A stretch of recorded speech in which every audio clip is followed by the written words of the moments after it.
If you are the bitch and you're gossiping, guess what? Or asshole. Or asshole, I should say, right? Because those guys... Every time you say the word bitch, you keep looking at her. Oh, no, I thought this not directed at you. You two are in my line of sight. So if I say something, it's going to be directed at you. If you are I'll be looking away. Bitch. Okay, all right. I definitely not refer to you. So, but if you are, guess what? It's how you feel about yourself. That person that puts everyone down is ugly on the inside, and they hate themselves, and that's why they're doing it. So what you put to others, what you say about others, okay, is just a reflection of how you feel on the inside. And if you're talking about people and being negative all the time, you feel pretty ugly inside. That's the case. So, you have one of two choices. Keep being ugly, okay, keep doing these things, or change the behavior and make it positive. Okay? I grew up in a family I was always disciplined negatively. If you do this, this will happen to you. If you do this, this will happen to you. If you do this, I will kill you and you will go to military school. I think half my conversations with my dad from 13, 18, but 13 to 17, because at 18 I could do what I want. 13 to 17 was pretty much, if you do this, you'll go to military school. If you have a party ever at my house, you're going to military school. I'm going to pack your bags and you're going to military school, and that's what you're doing. I mean, my dad was very firm, but at the same point in time, I understood why he was saying these things, because it's just the thing is that if they ruin the house or if someone gets killed in my property, it's his fault, and everything he's worked for is screwed. We all understand that, right? Okay. There's also a way of motivating positively and motivating negatively. Don't be ugly on the inside.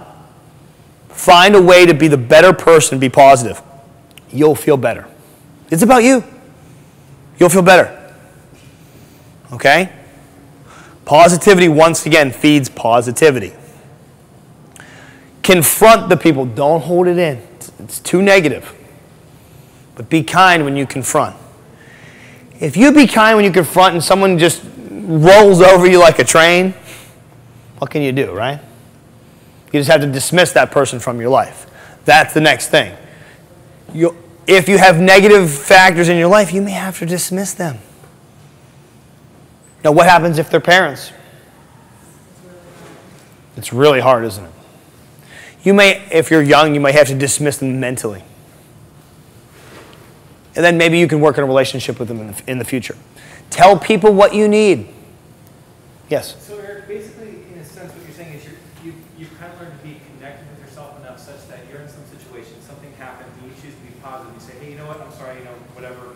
Hey, Bob, you already know in your heart that you're able to do that. You're not going to hold on to that because you can let it. Can you follow me? Yes. And guess what?